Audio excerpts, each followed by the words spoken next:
Hare Do is a 1949 Warner Brothers Merrie Melodies cartoon directed by Freleng and Ted Pierce, and we have Mel Blanc voicing Bugs Bunny and Arthur Q. Bryan as Elmer Fudd.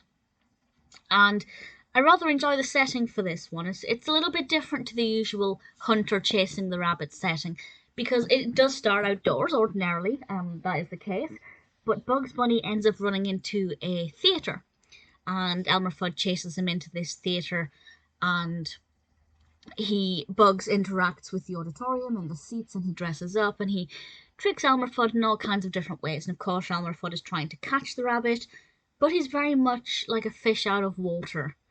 He's not used to hunting rabbits in the theatre. His actions are a little bit different to what they usually are. And I wasn't too sure what to expect from this when I started watching it and realizing it was going to be slightly different. But I think it worked very well. It's an unusual setting for this narrative, but they handled the space effectively. Visually, it was stunning. Loved the design of the theatre, loved the auditorium. I think the way they were able to use the space in the auditorium, I thought was very effective. I got the sense that it was a vast space without them having to animate rows and rows and rows of seats, of course. So it worked very well. I thought Bugs was on top form. I loved seeing him dress up, which is always the case. And Elmer Fudd was really enjoyable as well. There was nothing specific that stood out for me in terms of the narrative itself.